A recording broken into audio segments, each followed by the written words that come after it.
புது கலெக்ஷனாக இருக்குது, நல்லா இருக்குது. ப்ரைஸ் அஃபோர்டபுளாக தான் இருக்குது. இங்கே கஸ்டமர் சர்வீஸ்லாம் நல்லா இருக்குங்க, எல்லாமே பிடிச்சிருக்கு எனக்கு. வேலவன் ஸ்டோர்ஸ், உஸ்மான் ரோட், டி நகர், சென்னை மற்றும் தூத்துக்குடி. இருக்கும்போது இலங்கை தமிழருக்காக அவர் மீன மக்கள் போராட்டம் எல்லாம் நடத்தி. அப்ப அவர் எவ்வளவு நிதி கொடுத்தாரு? அன்றைக்கு விஜய் உச்சபட்ச நடிகர் தானே. அன்றைக்கு விஜய் எவ்வளவு நிதி கொடுத்தாரு? அந்த நேரத்துல அவர் பண்ணக்கூடிய ஒரு அடையாள போராட்டம். இன்னும் சொல்ல போனா அந்த நேரத்துல சுறா படம் வெளிவந்துச்சு. அப்ப அந்த படத்துக்குள்ள ப்ரமோஷனா அதை பார்த்தாரே தவிர மக்களுடைய உணர்வா அதை அவர் பார்க்கல. சுறா படம் வெளியாகணும், சுறா படம் எப்படியா நல்லபடியா போகணும் அப்படின்ற படம் ப்ரமோஷனா தான் அந்த நிகழ்வை அவர் எடுத்தாரே தவிர அதை ஒரு மக்களுடைய உணர்வாக மக்களுடைய பிரச்சனையாக பார்க்கலாம். அதன் பிறகு ஏன் விஜய் வரவே இல்லை சொல்லிருக்காரு. தற்குறி அப்படின்னு சொல்றாங்க. தற்குறிகளுக்கு பதிலடி 2026 தேர்தலில் கொடுக்கப்படும். அப்படி ஒரு இதுவே இல்லாம நம்ம பண்ணிடுவோம். 2026 தான் கொடுக்கப்படும் நாங்களும் சொல்றோம். அவர் மட்டும் சொல்லல, தற்குறிகளுக்கு பதிலடி 2026 தான் கொடுக்கும் நாங்களும் சொல்றோம். யார் தற்குறின்னு சொல்றாங்களோ நம்மள தற்குறின்னு சொல்றாங்க, அவங்களுக்கு பதிலடி கொடுக்கப்படும் இல்ல அப்படின்னு அவர் சொன்னாரு. அதே மாதிரி தான் அவரே சொன்னாரு, இந்த தற்குறி எல்லாம் சேர்ந்துதான் அப்படின்னு அவர் சொன்னார். அவரே தன்னை தற்குறின்னு டிக்ளேர் பண்ணிக்கிட்டாரு. நம்ம தற்குறி அப்படின்னு சொன்னது தாண்டி அவரே தன்னை தற்குறின்னு டிக்ளேர் பண்ணிக்கிட்டாரு. அதிகபட்சம் 10 லட்சம் வாக்கு வாங்கினாலே பெரிய விஷயம்.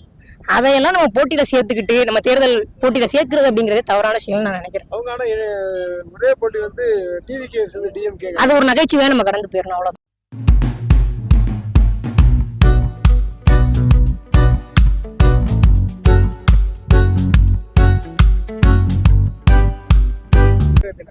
விஜய் அவர்கள் 2 வரியில பதிவிட்டிருக்காரு. அதுவும் இப்ப கூட்டம் தொடங்க அந்த நேரம்.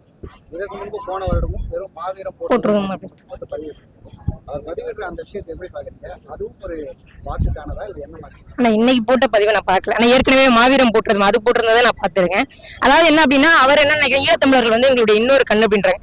ஈழத்தமிழர்களுடைய உயிர் உணர்வு யாருன்னா, நேற்று தலைவருடைய பிறந்த நாளுக்கு ஒரு பிறந்தநாள் வாழ்த்து செய்தி போட முடியல. ஆனா கான்ஸ்டிடியூஷனல் டே அப்படின்னு சொல்லிட்டு நவம்பர் 26 இந்திய சட்ட நாள் அப்படின்னு சொல்லி சட்ட நாளுக்காக அவர் ஒரு பதிவு போடுறாரு. ஆனா தலைவருடைய பிறந்த நாளுக்கு குறைந்தபட்சம் தலைவர் பிறந்த நாள் இன்றைக்கு தமிழினத்துடைய ஒட்டுமொத்த தமிழினத்துடைய முகம், அடையாளம், முகவரி எல்லாமே தலைவர் தான். ஆனா தலைவருடைய பிறந்த நாளைக்கு போடல.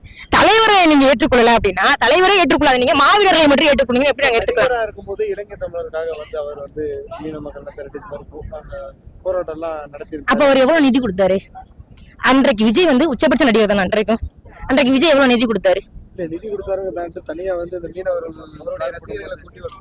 போராட்டம். அது அந்த நேரத்துல அவர் பண்ணக்கூடிய ஒரு அடையாள போராட்டம். இன்னும் சொல்ல போனா அந்த நேரத்துல சுறா படம் வெளிவந்துச்சு. அப்ப அந்த படத்துக்குள்ள ப்ரமோஷனா அதை பார்த்தாரே தவிர மக்களுடைய உணர்வா அதை அவர் பார்க்கல.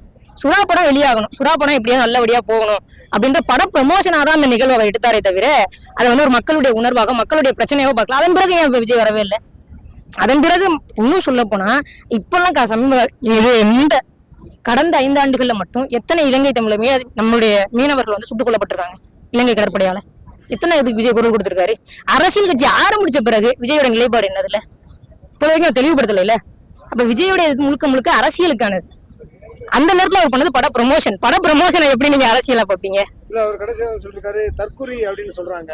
தற்குறிகளுக்கு பதிலடி 2026 தேர்தலில் கொடுக்கப்படும். அப்படி ஒரு இதுவே இல்லாம நம்ம பண்ணிடுவோம். 2026 தான் கொடுக்கப்படும் நாங்களும் சொல்றோம். அவர் மட்டும் சொல்லல, தற்குறிகளுக்கு பதிலடி 2026 தான் கொடுக்கும் நாங்களும் சொல்றோம். யார் தற்குறின்னு சொல்றாங்களோ நம்மள தற்குறின்னு சொல்றாங்க, அவங்களுக்கு பதிலடி கொடுக்கப்படும் இல்ல அப்படின்னு அவர் சொன்னாரு. அதே மாதிரி தான் அவரே சொன்னாரு, இந்த தற்குறி எல்லாம் சேர்ந்துதான் அப்படின்னு அவர் சொன்னார். அவரே தன்னை தற்குறின்னு டிக்ளேர் பண்ணிக்கிட்டாரு. நம்ம தற்குறி அப்படின்னு சொன்னது தாண்டி அவரே தன்னை தற்குறின்னு டிக்ளேர் பண்ணிக்கிட்டாரு. அதனால 2026 தேர்தல் களம்ன்றது தாவேகாங்கிறது போட்டியிலே இல்லாத ஒரு கட்சி. அந்த கட்சிக்கு தாவேகா அதிகபட்சம் 10 லட்சம் வாக்கு வாங்கினாலே பெரிய விஷயம். அதையெல்லாம் நம்ம போட்டியில சேர்த்துக்கிட்டு நம்ம தேர்தல் போட்டியில சேர்க்கிறது அப்படிங்கறதே தவறான விஷயம் நான் நினைக்கிறேன். அவங்க ஆனா ஒரே போட்டி டிவிகே vs டிஎம்கே, அது ஒரு நகைச்சுவையா நம்ம கடந்து போயிடணும், அவ்வளவுதான். வெற்றி பெற வாழ்த்துக்கள். நன்றி.